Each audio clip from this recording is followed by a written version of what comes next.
Welcome back to Ken's homesteading.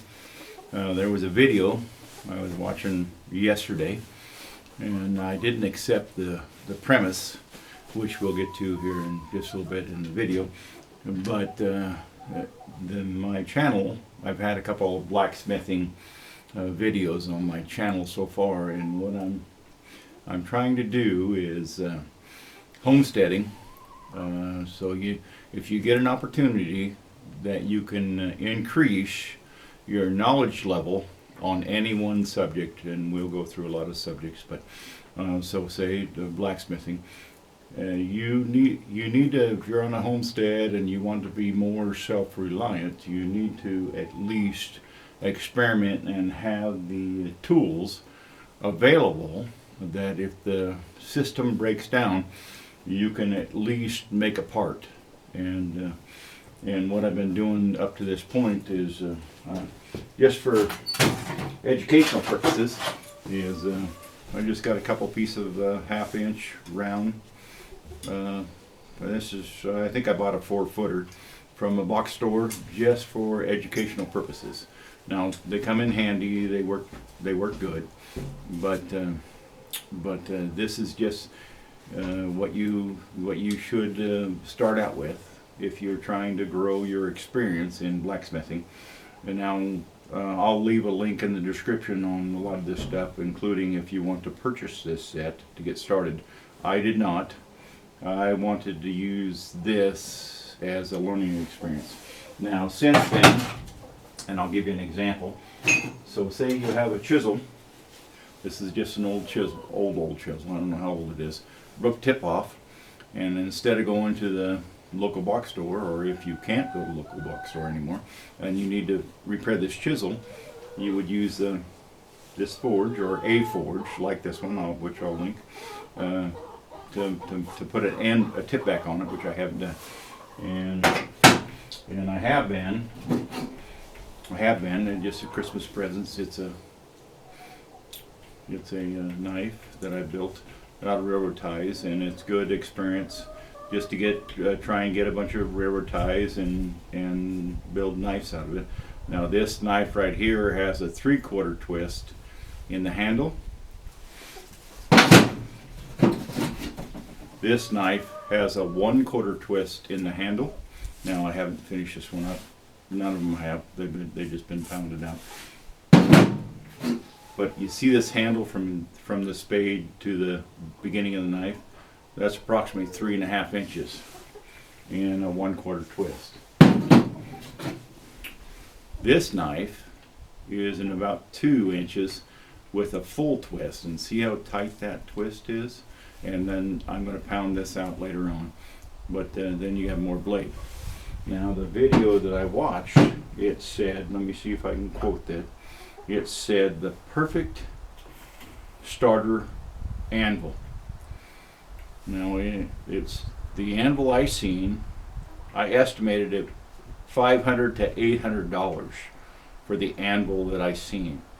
Now remember, if you're just going to do this on your homestead, and you just, like in my case, I probably only drag this out maybe 4 times a year because I have other subjects I have to take care of. And if you're going to do that, I'll show you how I got started. But you're going to need a forge of some sort, which I'll link. Now you don't have to have the belt sander, but I enjoy it. And if you're going to go try and grow to being more professional or commercial, then the stuff that I illustrate probably wouldn't suit your purpose. I'm not a blacksmith channel, I'm a homestead channel, trying to promote that people learn more subject matters that they may need in the future. And I'll show you what I started out with. So I told on a previous video, which I'll try and show you here later on if you go to my playlist, grab a piece of steel. Okay, that's a piece of steel I got out of scrapyard. This is what I started out with. And I'm going to back up here so you can see this. This is a piece of heavy-duty railroad tie that I got at a scrapyard, and this is what I pounded on after this piece of steel. I got no costs. I didn't spend any money so far, excluding the gas forge. Now you're gonna need a forge of some sort. And this bottle over here, this gas bottle I use, and a lot of my gas bottles, I pick up at garage sales. In fact, there's one right next to it that I picked up for $5. I picked up the bottle for $5, and so I got very minimal cost in it. This anvil right here, I actually got from a cousin, and I've been utilizing this anvil for that purpose. Now, yes, you're right. It's a nice anvil, and yes, you're right. It is more. It is better to try and do your projects on. But again, my blacksmithing, I probably only do 4 times a year, and the reason I'm doing it now, if you look in the background, there's snow. It's cooler outside. This morning was maybe 20-25 degrees, so I can stand by a forge for a couple 3 hours. But if it's August, there's no way I'm starting that forge. And coming up here shortly, I'm going to move on to different subjects. I'm going to move on to firewood cutting. I'm going to move on to gardening. I'm going to move on to fire prevention, trying to get my property so that when a forest fire comes, I am more prepared. Move from that into to pumps and aggregation, that type of deal. So it's just a subject matter that you need to be educated on in case you need it in the future. It's not a primary. I'm not saying this is your primary subject matter, because your primary subject matter is actually your homestead or your farm.